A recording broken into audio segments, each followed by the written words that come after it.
Ash একটি AI IT company বানাচ্ছেন। তিনি ভিশন নিয়ে এসেছেন। তিনি বললেন, আমার মিশন হলো মানবতাকে ক্ষমতাবান করা। এটা আমার ব্যাপারে নয়, এটা মানবতার ব্যাপারে। এটাই মিশন। তাহলে ভেহিকলটা কি? সেটাই হলো ভিশন, একটি প্ল্যাটফর্ম এবং একটি এআইটি কোম্পানি তৈরি করা। কিন্তু আমরা সবসময় সেটাকে ভুল বুঝি, আর এই কারণেই আমি সবসময় ফিরে যাই সেই ভিশনে। একটি প্ল্যাটফর্ম যা এমন কিছু তৈরি করবে যা তুমি আগে কখনো দেখোনি। আমি দেখেছি অলিভার, বব, ভিনসেন্ট, আমরা জানি তারা কত টাকা আয় করছে। যখন তারা সেই টাকা বলে, আমরা যেখানে আছি আমাদের কোম্পানিতে, তারা যখন সেই টাকার কথা বলে, কখনো আমরা দুপা পিছিয়ে যাই। তাহলে আমরা কি বানাচ্ছি? পিনাটস। হ্যাঁ, আমি বলতে পারি শেষমেশ তুমি সেটাকে আইটিউন্সে শুনতে পারো, কিন্তু ভুলে যেও না এটা পিনাটস তাদের তুলনায় যেটা তারা বানাচ্ছে। অ্যাশ সেই জিনিস এনেছিল, আমাদের সবাইকে ভেতরে এনেছিল। মানুষ যা খুশি বলতে পারে। আমি প্ল্যাটফর্মে অনেক পাগলাটে লেখা পড়েছি। তারা প্রোডাক্ট নিয়ে কথা বলে যেটা তারা বোঝে না, কিভাবে একটা আইডিয়া থেকে শুরু হয় আর ডেলিভারি পর্যন্ত যায়। আমি চাই দেখতে শুরু থেকে, যখন একজন ব্যক্তি আইডিয়া আনলো। আমরা সবসময় শুধু ফাইনাল প্রোডাক্ট দেখি। তারা একটু একটু দেয় আর বলে, যাও আর ট্রাই করো এই ফ্রি প্রোডাক্টটা। কিন্তু যে ব্যক্তি আইডিয়া এনেছিল সে এখনও পর্দার আড়ালে কাজ করছে। আমরা সেই কোম্পানিতে আছি, একই কোম্পানিতে। অ্যাশ আমাদের এনেছে যাতে আমরা ফলো করি আর বুঝি, কিন্তু আমাদের কেউ কেউ একেবারে অস্বীকার করেছে। তারা বলে, আমাদের টাকা দাও, আমাকে বলো না আমি কি হচ্ছে বুঝতে চাই না। যদি তুমি না বুঝো অ্যাশ কি করছে, তাহলে কিভাবে তুমি ভালো কোম্পানি আর খারাপ কোম্পানির মধ্যে পার্থক্য করবে? আমি অনেক কিছু শিখেছি।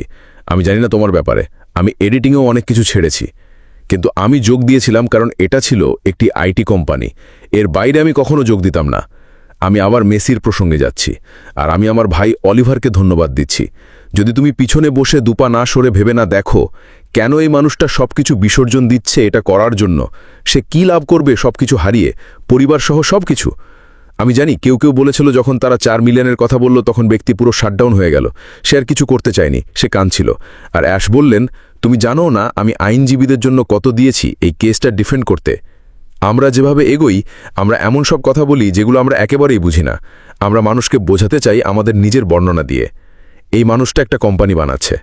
তুমি জানো একটা এআই প্রযুক্তি আর ইঞ্জিনিয়ারদের ল্যাপটপ কত দামি? যদি তারা দাম বলে আমাদের কেউই কিনতে পারতো না। কোম্পানি তোমাকে ডাকতো, হেই যে অলিভার, তোমার ফান্ড দিয়ে ল্যাপটপটা নিয়ে নাও, ভিসা দিয়ে নিয়ে নাও, দামটা আলাদা আমাদের সাধারণ ল্যাপটপের থেকে।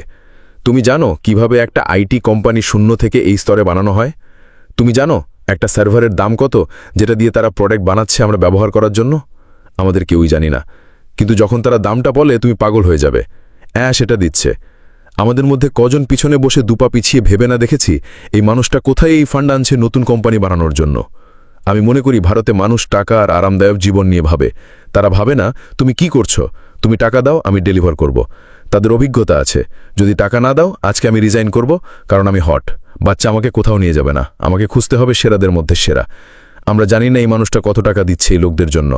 সবচেয়ে ছোট থেকে শুরু করে সবচেয়ে বড় ডিরেক্টর পর্যন্ত, যারা 4 ঘন্টায় বসে একটা প্রোডাক্ট বানায় যেটা আমরা ব্যবহার করছি। তুমি জানো তাদের কত টাকা দেওয়া হচ্ছে? আমরা মার্কেটে কি দিয়েছি যেটা থেকে অ্যাশ ওদের বেতন দিতে পারছে? কিছুই আসছে না, কিন্তু এই মানুষটা বাইরে রিসোর্স দিচ্ছে। তুমি কি ভাবো এটা আমাদের দেওয়া অল্প কিছুর তুলনায়? আমি আমার নিজের ব্যাপারে বলি, আমি গিফটিং বা পপ বা অলিভারের কথা বুঝি না। যখন আমরা একসাথে রাখি আমি আমার নিজের কথা বলি। আমি কি দিয়েছি অথচ এই মানুষটা শত শত মিলিয়ন খরচ করছে এগুলো বানাতে, মানুষকে একত্রিত করতে। আমি কখনো এমন কোম্পানিতে কাজ করব না যেটা আমাকে আমার প্রাপ্য বেতন দেবে না। যদি আমি মিথ্যে বলি তারা বলুক, যদি তারা তাদের দাম প্রকাশ করে তুমি দিতে পারবে না, তারা কখনো সেই কাজ করবে না। অ্যাশ এটা করছে। আর কখনো কখনো আমরা এমন সব লিখি যেগুলো আমরা একেবারেই বুঝি না। সে একটা কোম্পানি বানাচ্ছে। তুমি জানো কত খরচ হয় ডেটা সায়েন্টিস্টকে দিতে আমাদের ডেটা অ্যানালিসিস করার জন্য? তুমি জানো কত লাগে একটা ফুল স্ট্যাক ডেভেলপারকে দিতে? তুমি জানো কত খরচ হয় কিউএ ইঞ্জিনিয়ারদের? আর ইঞ্জিনিয়ারদের বেতন কেমন? কমফোর্ট এখানে আছে, কমফোর্ট কনফিডেন্স অ্যানালিসিস করে, কলিং চেক করে। কতটা পাগলাটে এত দামি এইসব মানুষ একত্র করতে, আর এই মানুষটা তার নিজের টাকা দিচ্ছে, আমাদের দেওয়া পিনাটস নয়। আমরা যতই দিই না কেন সেটা শুধু পিনাটস।